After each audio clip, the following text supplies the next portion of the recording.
Hello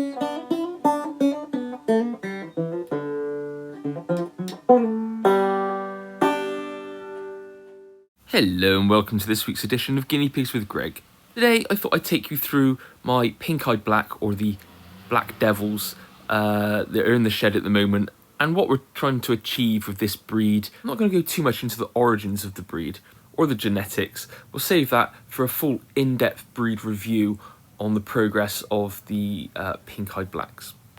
So this whole project is being overseen by Gary Taylor, and there's a whole group of us all working towards this breed.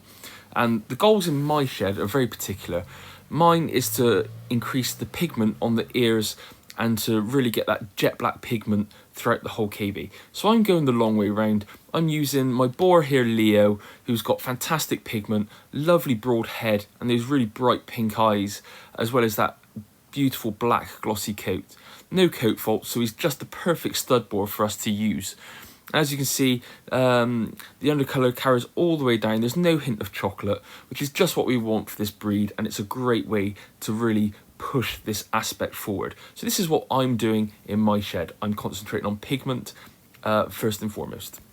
And the way to do that is by using self-black sows. This will help us produce more self-black sows, but these will be pink-eyed gene carriers.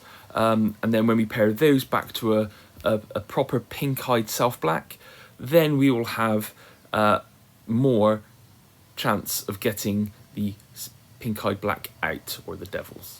And the blacks we're using have been provided by a few people, including Ant here, and I have to say the basics of this are very, very good. The sows that we're using all have great eyes, great ears, and lovely colour.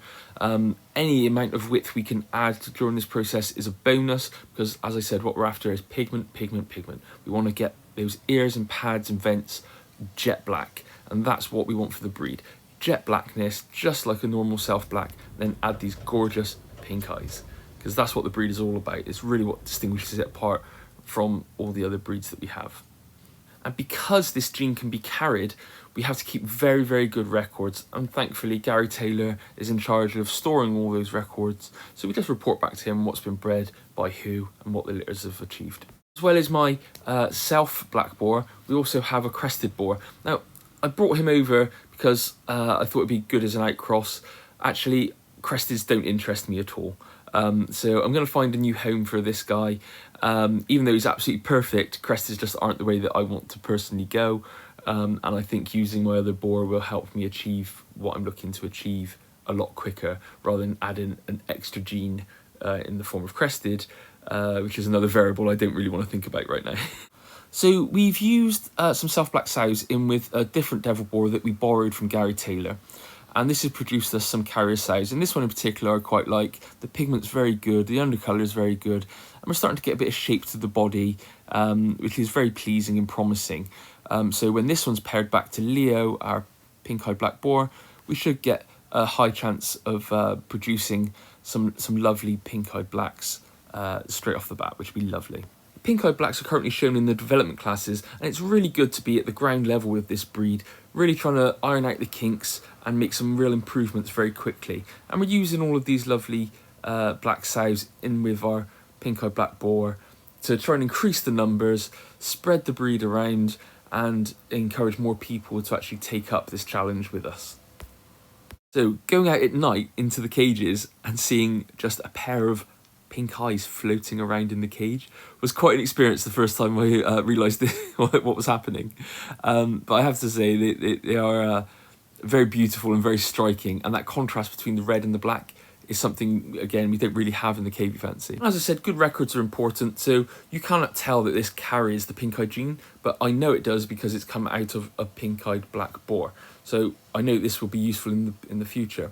Along with these three sows, these three are also carrier sows, which are almost ready to go in with Leo.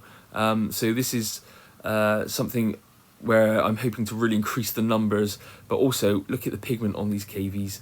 They're almost indistinguishable from a pure self-black as opposed to a pink-eyed black carrier. So this is why the records are so important, because we don't want to get these confused and put these out into the fancy, misrepresenting. As I said, Gary Taylor is coordinating all of the breeding here.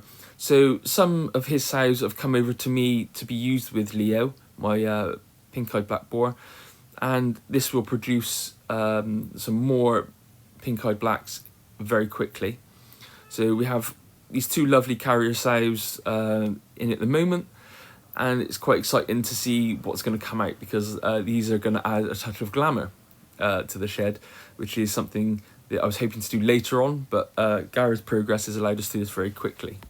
And I'm very honoured that Gary has entrusted me with Gabriella, the very first, I believe, pink-eyed black sow produced in the UK. She's now of breeding age, and as you can see, she's a stunning animal, very glamorous, lots of width, and we're hoping to pop her in with Leo and do the first ever UK devil to devil mating. So that's pink-eyed black to pink-eyed black, and there we will get 100% pink-eyed black babies, which will be great for the gene pool.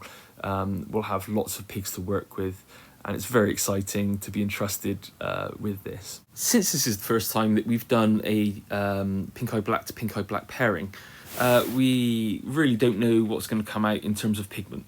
So we're hoping that the dark pigment of the boar on the left with the lighter pigment of the sow on the right will balance off, and hopefully his genes will take over, and we can be very selective then on which youngsters we retain, and to help us move the breed forward. Because we're in the development classes, there's no hard and fast rules or points yet in the standard. So we've put the quad in together.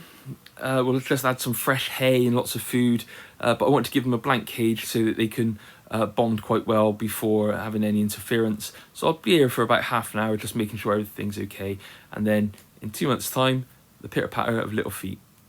And hopefully you join us again to see how these devils develop. Until next time, true bye.